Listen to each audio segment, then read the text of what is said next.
Les ondes de Limo. Osez la curiosité pour votre bien. Anne-Sandrine Di Girolamo.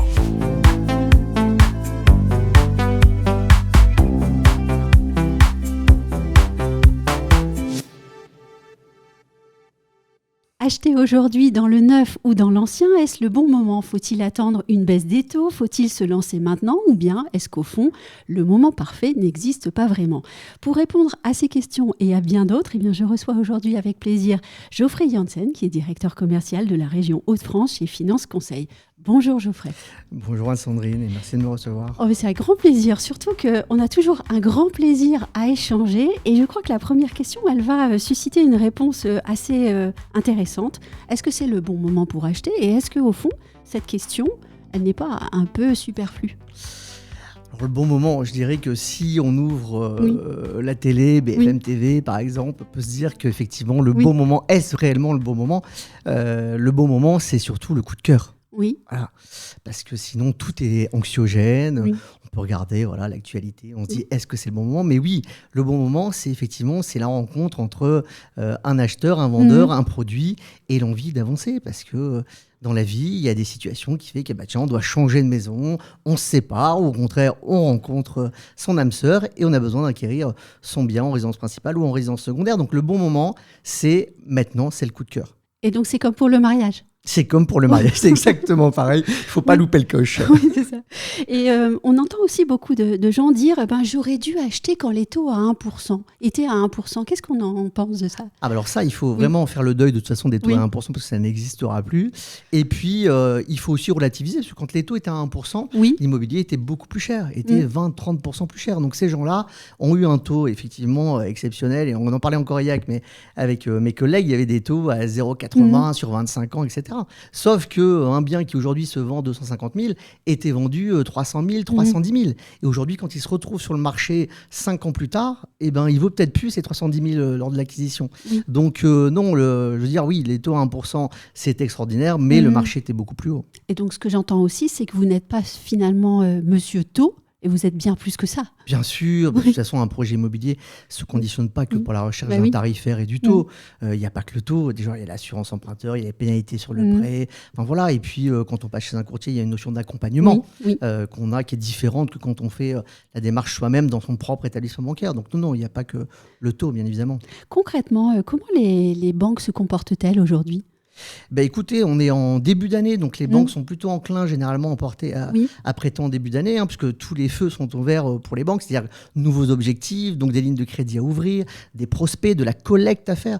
Donc même si le marché peut paraître un peu anxiogène, en tout cas pour les acquéreurs, mais pas du tout. En tout cas, en ce début d'année, c'est maintenant qu'il faut y aller, puisque les banques sont prêteuses. Moi, je suis personnellement assez marquée par un discours très différent. Il y a le discours des médias où effectivement on dit que les banques sont prêteuses et que quand on a un bon dossier, qu'on a travaillé ce dossier, normalement les choses peuvent se faire.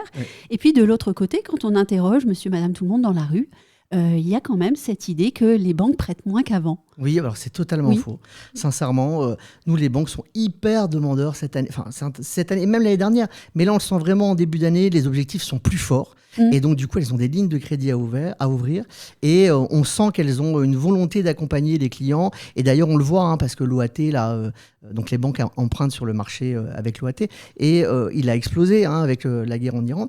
Et par contre, les banques sont toujours restées sur un tarifaire qui est assez bas, proche de fin 2025. Donc, on a des taux qui sont plus bas que l'OAT aujourd'hui. Donc, ça montre vraiment une volonté du partenaire bancaire d'accompagner les clients malgré la situation. Et est-ce que vous m'autorisez à dire que ces banques, ou est-ce qu'on peut aller jusqu'à dire que ces banques sont en recherche active de nouveaux clients ? Ah oui, carrément. Ce qui est active quand même différent. De nouveaux clients et de garder aussi leurs clients, parce que les courtiers n'ont pas vocation à sortir les clients de leur banque. Si la banque arrive à avoir un bon tarifaire, quand on lui propose une solution alternative et qu'elle s'aligne sur des conditions qu'on peut avoir à la concurrence, très bien. Je veux dire, la banque veut garder son client aussi avant tout. Il n'y a pas que des prospects à ramener en banque. La banque fait aussi en sorte de garder ses propres clients. Y compris ses primo-accédants ? Y compris ses primo-accédants. À quelles conditions en ce moment ? Alors, il y a des belles offres aujourd'hui de primo-accédants. Il y a des bouquets, c'est-à-dire qu'il y a certaines banques qui vont vous prêter 0,80 sur un taux à 0,99 jusqu'à 30 000 euros ou des enveloppes de 20 000 euros sur une durée de 240 mois à un taux de 1,99 aussi. On a même une banque qui fait un doublement de prêt à taux zéro. On a des banques qui font du 2,49 pour une enveloppe de 50 000 euros sur 300 mois. Donc, il y a vraiment, au-delà du taux aujourd'hui qui est sur 25 ans, qui est plutôt allé à 3,25, même si on arrive, j'ai vu un dossier ce matin passer à 2,95 sur 25 ans, donc un très beau dossier de primo-accédant. On arrive à avoir pour monsieur et madame tout le monde des conditions quand même optimisées par l'offre des partenaires bancaires sur les primo-accédants. Et bien sûr, vous ne nous donnerez pas les noms. Non, Ici, je ne vous donnerai pas les noms. Il faut nous voir. consulter, bien sûr, bien évidemment. Et pour le prêt à taux zéro, comment ça se passe en ce moment ? Pareil, il y a une volonté des établissements bancaires d'accompagner sur le prêt à taux zéro et d'avoir aussi des doublements de prêt à taux zéro dans certains établissements bancaires, ce qui réduit drastiquement aussi le coût du crédit. Quand vous avez un doublement de PTZ, et forcément, vous avez deux lignes à 0%. Donc, quand on peut cumuler un PTZ à 50 000 et 20 000 euros encore à 0 ou 30 000, bien évidemment, le coût de crédit s'en ressent à la baisse fortement, et oui, ça aide beaucoup les primo-accédants. Et ça les aide aussi en capacité d'achat ? En capacité, totalement. Ça augmente leur capacité de 20, 30, 40 000 euros et d'accéder à un bien qu'ils n'auraient pas pu accéder dans l'ancien, avec une ligne de taux simplement à 3,5, bien évidemment. L'information, c'est le nerf de la guerre. L'information, c'est le nerf de la guerre, et quand le client ne va pas chercher l'information, qu'il vienne à nous, on lui donne. Oui, c'est pour cela que vous êtes là. J'aimerais aussi qu'on parle de la performance énergétique, parce que c'est quand même devenu un critère aussi pour les banques. C'est Totalement. Bien ça ? Oui, carrément. Aujourd'hui, on a beaucoup de partenaires bancaires qui accompagnent d'autant plus les clients avec un DPE qui n'est pas dégradé. Le DPE qui est dégradé, c'est à partir de FG, etc.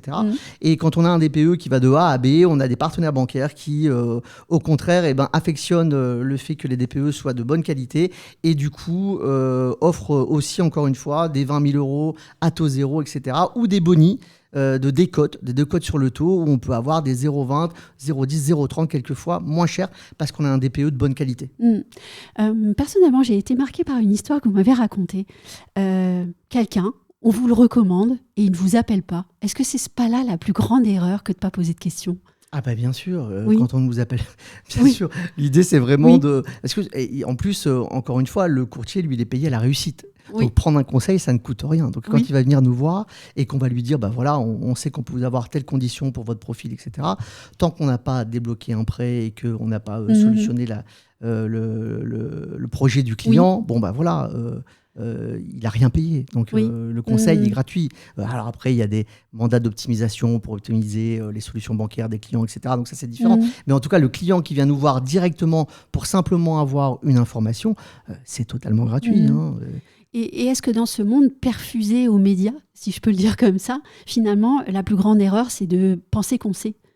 Ah oui, ça c'est sûr. Qu'on a l'information.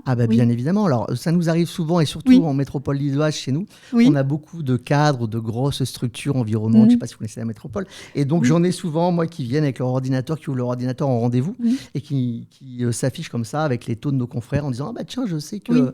Et donc moi j'ai toujours tendance à dire, mais vous savez, l'entretien, on ne va pas le faire, parce que si vous connaissez déjà ce que vous pouvez obtenir, etc., vous n'avez pas besoin de moi. Quand vous venez nous voir, vous cherchez un accompagnement, vous ne cherchez pas que des conditions de taux. Il n'y a pas que ça ne veut pas que dire ça, un prêt immobilier.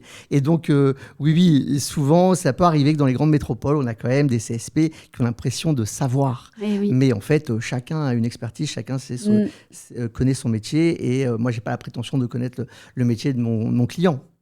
Et si je peux me permettre, puisque je suis née dans le Nord, on fait de la dentelle aussi. Carrément, on fait de la dentelle, et on fait exactement du sur-mesure. C'est ça. Le courtier fait du sur-mesure par rapport. Chaque profil client est totalement différent. C'est-à-dire qu'il n'y a pas un profil qui se ressemble. Pour un bien d'un même montant, des revenus identiques, il y aura peut-être un parcours de vie différent pour chacun. Il y aura peut-être une spécificité sur l'assurance emprunteur. Chaque profil est différent. Pour un même produit, on peut avoir des conditions qui sont totalement différentes, parce que les profils des clients seront totalement différents. Et donc, on pose des questions avant tout. Exactement, c'est le nerf de la guerre. La découverte. Un grand merci, Geoffrey. Merci à vous, Anne-Sandrine. Comme d'habitude, toujours très vivant. Et merci à vous qui nous avez regardés ou écoutés. Si vous avez aimé ce podcast, s'il vous plaît, likez-le et commentez-le sur les réseaux. Partagez-le aussi avec votre entourage, et nous, on se retrouve très vite pour un autre épisode. Retrouvez les Ondes de Limo sur ondedelimo.com, les réseaux sociaux et la newsletter.